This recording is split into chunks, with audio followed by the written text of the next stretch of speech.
Good morning friends. இந்த ஆடியோவில் அதாவது ஸ்டாக் மார்க்கெட்டில் பெரும்பாலும் பிகினர்ஸ் என்ன பண்ணுவாங்க, ஒரு ஆப்ஷன் பையை போய் பை பண்ணுவாங்க. கரெக்ட் தானே?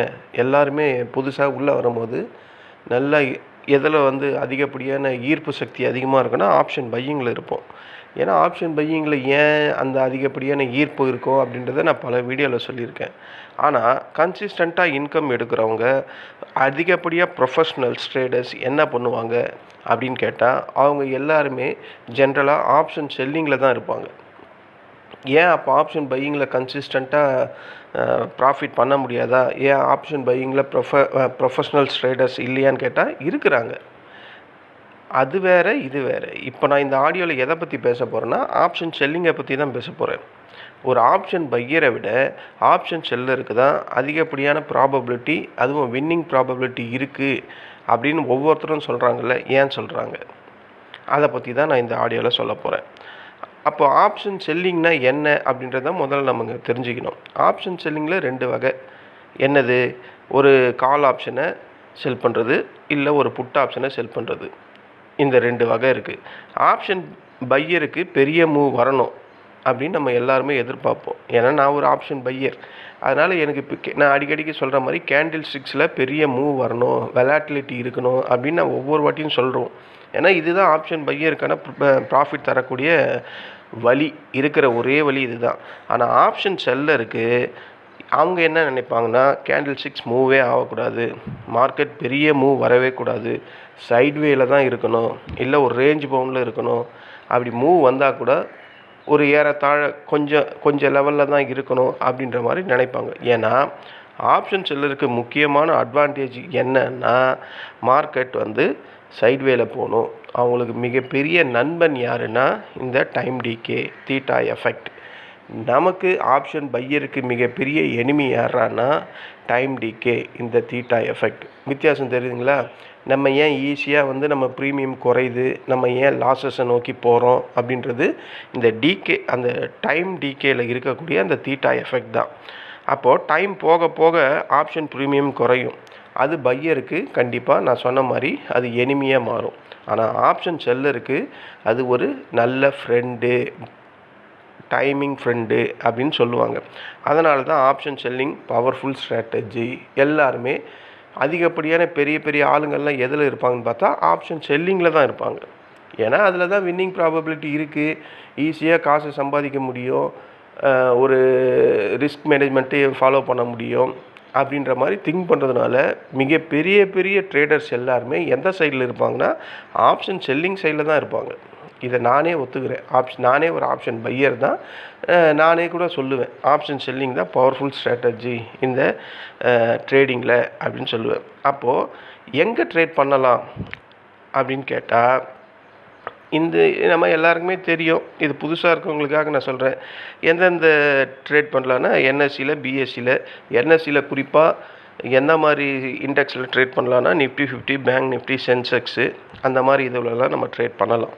இண்டெக்ஸ் ஆப்ஷன் பிகினருக்கு கம்பேரிட்டிவாக சேஃபர் அப்படின்னு சொல்லுவாங்க. ஸ்டாக் ஆப்ரேட்டர்ஸ் அது மேனிப்புலேஷன் அதிகமாக இருக்கும் அப்படின்னு சொல்லுவாங்க. ஒரு ஈக்விட்டி ஸ்டாக்ஸில் போய் இன்ட்ராடே பண்ணுறாங்கன்னா அதில் அதிகப்படியாக மேனிப்புலேஷன் தான் இருக்கும் அப்படின்றது காலங்காலமாக அப்படி தான் சொல்லிகிட்டு இருக்காங்க. நான் புதுசாக வரும்போதும் அப்படி தான் சொல்லிகிட்டு இருந்தாங்க. இன்ன வரையும் அது அப்படி தான் சொல்லிகிட்டு இருக்காங்க. அப்போ இண்டெக்ஸில் அந்த மாதிரி இருக்காது, அது கொஞ்சம் சேஃபு அப்படின்னு சொல்லுவாங்க. அப்போ இந்த ஆப்ஷன் செல்லிங் பண்ணுறதுக்கு ஸ்டார்ட் பண்ணோம். இப்போ நான் புதுசாக உள்ளே வந்துட்டேன். நான் என்ன பண்ணணுன்னா, அது ஆஸ் யூஷுவல் உங்களுக்கு தெரிஞ்சதே தான். என்ன பண்ணுவாங்க, ஒரு 2 லட்ச ரூபா கேபிட்டல் கொண்டு வருவாங்க. ரிஸ்க் மேனேஜ்மெண்ட்டாக கொஞ்சம் ஓரளவுக்கு தெரிஞ்சு வச்சுப்பாங்க. ஆப்ஷன் செல்லிங்க்கு மார்ஜின் தேவை அதிகம் அப்படின்றது அவங்களுக்கு முன்னாடியே தெரியும். அதுக்கேற்ற மாதிரி ஹெட்ஜிங்ஸ்லாம் பண்ணிப்பாங்க. அப்போ ஆப்ஷன் செல்லிங்கில் என்ன மாதிரி வகைலாம் இருக்குன்னா, நேக்டு செல்லிங்னு இருக்குது. நேக்டு செல்லிங் அதாவது எட்ஜஸ் எல்லாமே ஆப்ஷன் செல் பண்ணுவாங்க. அது ரொம்ப ஆபத்து. பட் பிகினர்ஸ் இதை அவாய்ட் பண்ணணும். நல்ல எக்ஸ்பீரியன்ஸ் ஆளுங்க அந்த மார்க்கெட் கண்டிஷனுக்கு ஏற்ற மாதிரி நேக்டு செல்லிங் அதிகமாக பண்ணுவாங்க. அது சில நேரத்தில் அவங்களுக்கு பேக் டு ஃபயர் மாதிரி கூட ஆகிடும். பட் இருந்தாலும் நல்ல ப்ராஃபிட் வரும்னா சில நேரத்தில் நேக்டு செல்லிங் பண்ணி வைப்பாங்க. சில பேர் எட்ஜஸ் செல்லிங், அதாவது அதிகப்படியாக இப்போ நான் ஒரு ஆப்ஷன் பையராக இருக்கும்போது நானே புதுசாக என்னுடைய ஃப்ரெண்ட்ஸ் குரூப்பில் வந்து செல்லர்ஸும் இருக்காங்க. அவங்களுக்கு நான் அதிகப்படியாக சொல்கிறது என்னென்னா, ஹெட்ஜிங் செல்லிங் மட்டும் பண்ணுங்கள் அப்படின்னு சொல்லுவேன். அதாவது செல் பண்ணுறதுக்கு ஆப்ஷனுக்கு ஆப்போசைட்டில் சில ப்ரொடெக்ஷன் வேணும். நேக்கடாக நம்ம செல் பண்ணிட்டோன்னு வச்சிங்களேன், அது டீப்பாக லாஸஸ் வரும்போது ஒரு சைடில் எட்ஜஸ் பண்ணி வச்சுருந்தா அப்போ அந்த லாஸஸ் வந்து குறையறதுக்கான வாய்ப்பு இருக்குது. அப்போ லாஸஸ் வந்து லிமிட்டடாக மாறிடும். ஸோ அந்த ஒரு ரீசனுக்காக நான் என் ஃப்ரெண்ட்ஸ் குரூப்பில் எட்ஜிங் பண்ணுற ஆப்ஷன் செல்லிங் அந்த ப்ராசஸை தான் அடிக்கடிக்கு நான் ரெஃபர் பண்ணுறது. அப்போது இந்த செல்லிங்கில் ஆப்ஷன் செல்லிங்கில் என்ன விதமான ஸ்ட்ராட்டஜிலாம் இருக்குது, அதாவது ரொம்ப பாப்புலரான ஸ்ட்ராட்டஜி எதெல்லாம் இருக்குதுன்னு கேட்டால், இந்த ஷார்ட் ஸ்ட்ராடல் அப்படின்னு சொல்லுவாங்க, ஷார்ட் ஸ்ட்ராங்கிள் சொல்லுவாங்க, அயன் காண்டர் சொல்லுவாங்க, கிரெடிட் ஸ்ப்ரெட் அப்படின்னு சொல்லுவாங்க. Professionals mostly define the risk strategy, அதை தான் அவங்க யூஸ் பண்ணுவாங்க. டிஃபெண்ட் அண்ட் ரிஸ்க் ஸ்ட்ராட்டஜி நான் சொல்கிறது ஓகேங்களா. வெறும் ரிஸ்க் ஸ்ட்ராட்டஜியே கிடையாது, அதில் டிஃபெண்டாக, அதாவது நல்ல ஒரு ரிஸ்க்காக இருந்தாலும் அதுக்கேற்ற ரிவார்டு வரக்கூடிய அந்த மாதிரி ஸ்ட்ராட்டஜி தான் ப்ரொஃபஷ்னல்ஸ் ட்ரேட் பண்ணுவாங்க.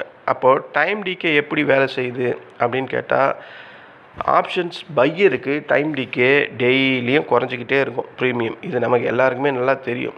மார்க்கெட் சைட்வேல இருந்தாலும் ப்ரீமியம் குறையும், மார்க்கெட் ரேஞ்ச் பவுண்ட் இருந்தாலும் ப்ரீமியம் குறையும், மார்க்கெட் ஏறிட்டு அங்கேத்துலேயே சுற்றிக்கிட்டே இருந்தாலும் ப்ரீமியம் குறையும். இதெல்லாம் ஆப்ஷன் பையருக்கு.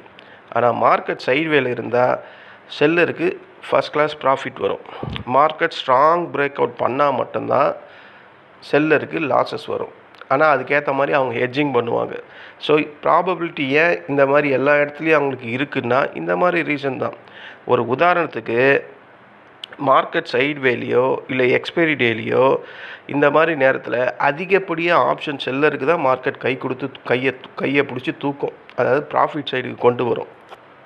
ஒரு வீக்லி எக்ஸ்பைரி வரும்போது நமக்கு நல்லா தெரியும் இந்த ஓடிஎம் ஏடிஎம் எல்லாம் கண்டிப்பாக வந்து ஜீரோ ஆக போகுதுன்னு. அப்போ ஆப்ஷன் செல்லர்ஸ் என்ன பண்ணுவாங்கன்னா அங்கே போய் அது அதிகமாக குவான்டிட்டிக்கு வாங்கிப்பாங்க. ஏன்னா அது எப்படியும் ஜீரோ தான் போக போகுது 3:30 மணிக்கு. சரி, அந்த சின்ன சின்ன ப்ராஃபிட்டாக முதல்ல பிடிக்க ஆரம்பிப்பாங்க, அதை செல் பண்ணிவிட்டு ஓகேங்களா. அதாவது காலை செல் பண்ணுவாங்க, அது எப்படியும் ஜீரோ ஆக போகுது. சில நேரத்தில் புட்டியும் செல் பண்ணி வச்சுருவாங்க, அந்த ஷார்ட் ஸ்ட்ராடல் ஷார்ட் ஸ்ட்ராங்கிள்ன்ற மாதிரி. அப்போது அந்த டைம் டிகே தான் அவங்களுக்கு மிகப்பெரிய ஃப்ரெண்டுன்னு நான் ஏன்னு சொல்கிறேன்னா இந்த ஒரு ரீசன் தான். அதாவது அதிகப்படியாக நம்ம மார்க்கெட்டில் இந்த கேண்டில் ஸ்டிக்ஸ் எப்படி ட்ரேட் ஆகுது நம்ம எத்தனை வாட்டி பார்த்துருப்போம். அதிகப்படியாக எப்படி ட்ரேட் ஆகும்னா ஒரு 70% வந்து மார்க்கெட் வந்து சைட்வேல தான் இருக்கும். 100க்கு 70% கண்டிப்பாக மார்க்கெட்டில் சைட்வே தான் இருக்கும். அடுத்து ஒரு 20% தான் மார்க்கெட்டு, 20% வந்து ஒரு ஸ்லோ ட்ரெண்டாக தான் இருக்கும்.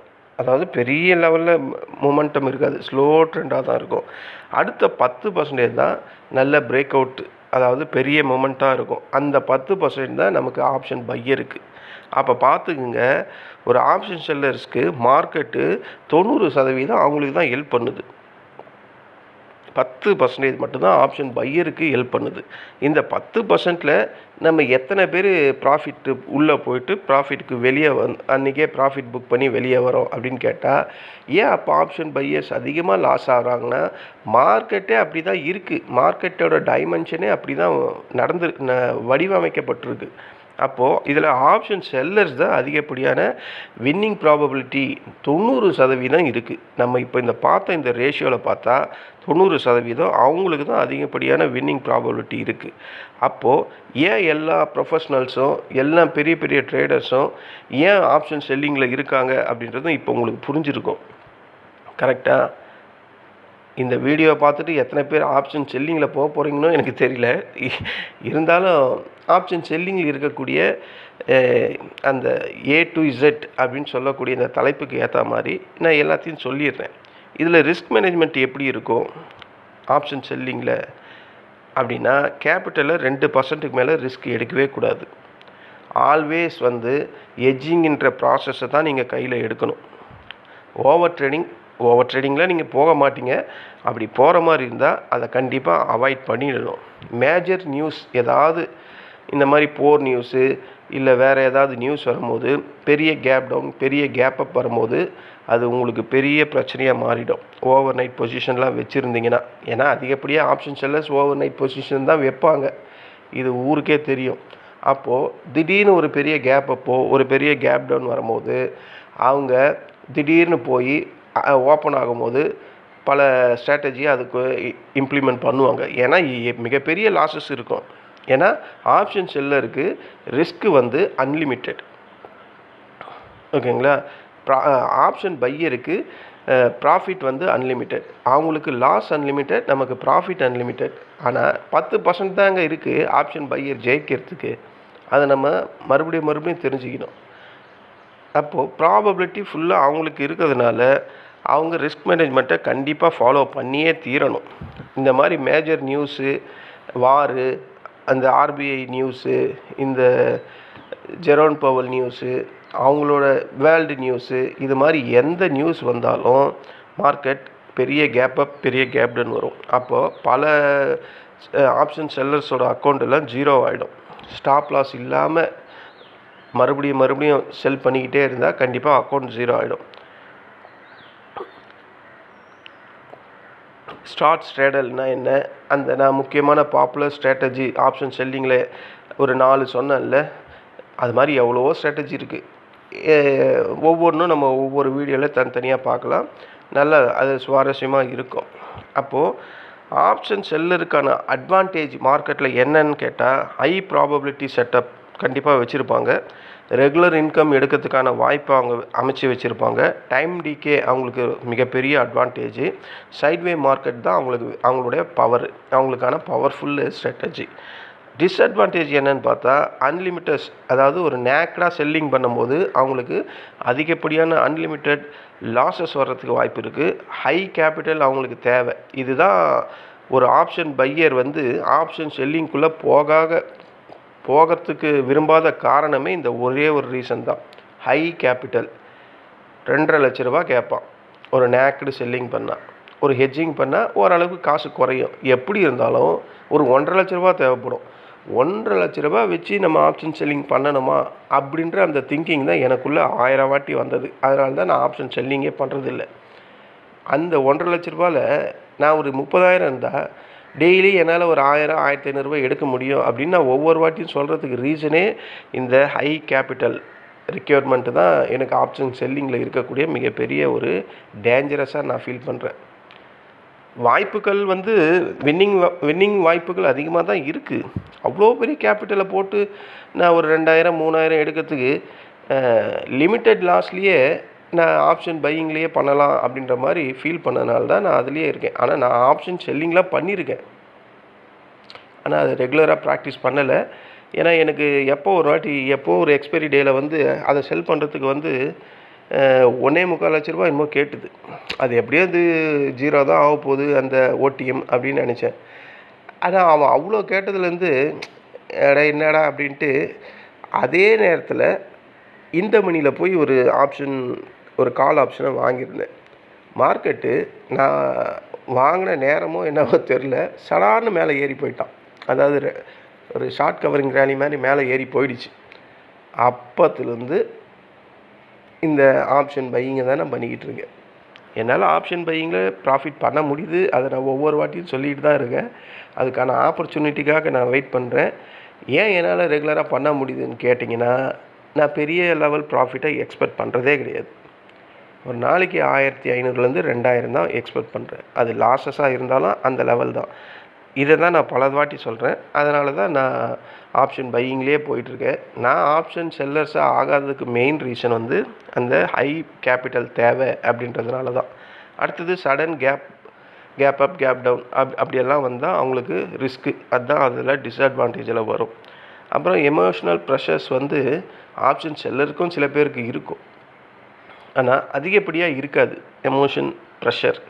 அதனால தான் அவங்க சஸ்டைனபிள் ஆகுறாங்க அப்படின்ற மாதிரி எல்லாருமே சொல்லுவாங்க. ஆனால் எமோஷன் ப்ரெஷரும் இருக்கும் ஆப்ஷன் செல்லருக்கு, அவங்களுக்கும் அதுவும் டிஸ்அட்வான்டேஜில் தான் வரும். ஸோ இந்த மாதிரி ஆப்ஷன் செல்லர்ஸ்க்கு என்னென்ன மாதிரி வின்னிங் ப்ராபபிலிட்டி இருக்குது, என்ன மாதிரியான அட்வான்டேஜ் இருக்குது, அவங்களோட ரிஸ்க் மேனேஜ்மெண்ட் எப்படி இருக்கும், டைம் டிகே எப்படி அவங்களுக்கு வேலை செய்யுது, அப்புறம் இந்த ஹெட்ஜிங் செல்லிங்னா என்ன, நேக்டு செல்லிங்னா என்ன அப்படின்ற மாதிரிலாம் இந்த ஆடியோவில் நான் பேசியிருக்கேன். இது புதுசாக சில பேர் வாட்ஸ்அப்பில் கேட்குறதுனால ஆப்ஷன் பையிங்கை மட்டுமே சொல்கிறீங்க, ஆப்ஷன் செல்லிங்கன்னு சொல்லுங்கள், நான் ஆப்ஷன் செல்லிங் பண்ணலான்னு இருக்கேன்,